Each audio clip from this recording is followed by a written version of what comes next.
Hello and welcome back to our Literate channel's UGC NET Literature Concept series. I'm Kannan Prasad and today we are exploring another essential concept in critical theory and thinkers that has appeared in previous UGC NET examinations. Today's concept is deconstruction. This concept is frequently tested in UGC NET examinations and falls under our critical theory and thinkers cluster. Let's examine the concept deconstruction. The term comes from the French deconstruction coined by Jacques Derrida as a way of rethinking how meaning is produced and interrogated in texts.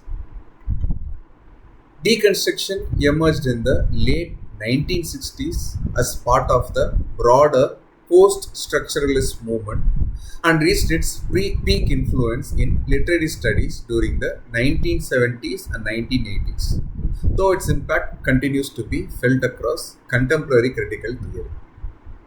The concept was first articulated by French philosopher Jacques Derrida in three pivotal works published in 1967, and the works are Of Grammatology, Writing and Difference, and the third work is Speech and Phenomena. Derrida's famous lecture, Structure, Sign and Play in the Discourse of the Human Sciences, delivered at Johns Hopkins University in 1966, marked deconstruction's introduction to American academic audiences. By the mid-1970s, through the works of critics like Paul Damon and J. Hillis Miller, deconstruction had become a dominant approach in American literary criticism, especially at Yale University.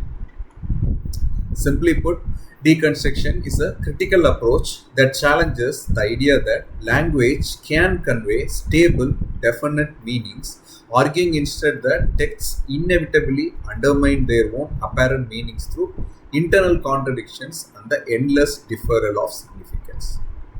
Key features of deconstruction include questioning of binary oppositions like presence, absence, speech, writing that structure Western thought completely.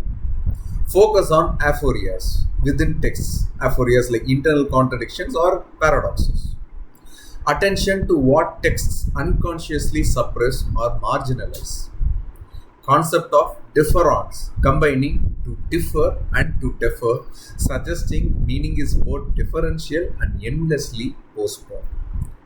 Rejection of the idea that language can directly represent reality, and analysis of how texts deconstruct themselves through their own logic.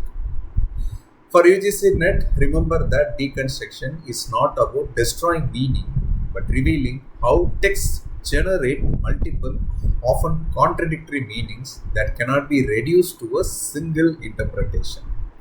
Let's explore how deconstruction functions as a critical approach. Jacques Derrida's analysis of Jean-Jacques Rousseau in Of Grammatology exemplifies deconstructive reading.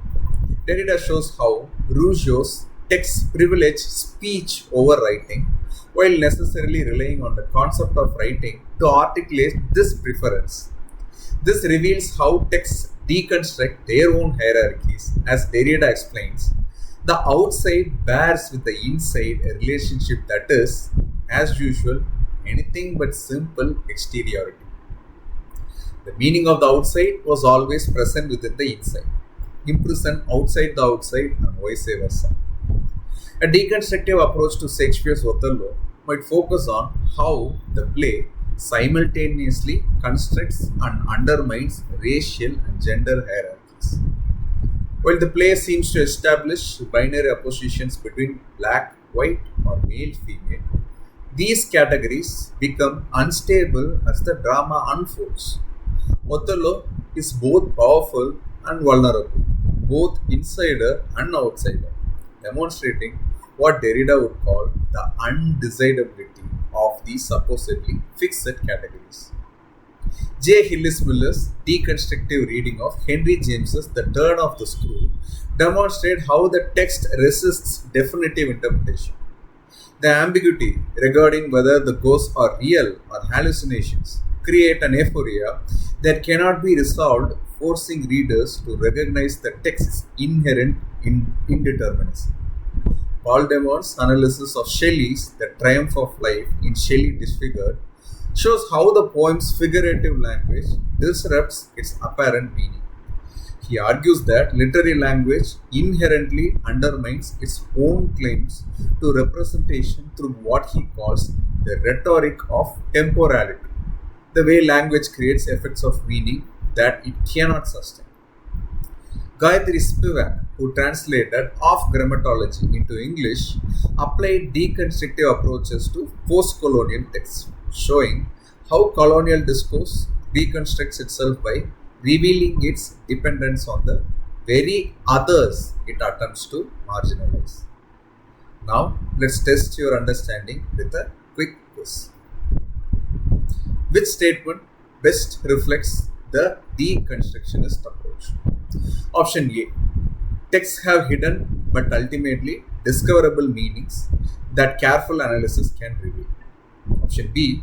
Texts undermine their own apparent meanings through internal contradictions and linguistic instability. Take a moment to think about it and you can pause the video if you want. The answer is B. Texts undermine their own apparent meanings through internal contradictions and linguistic instability correctly captures the deconstructionist view that meaning is inherently unstable and that texts inevitably contain elements that subvert their own logic.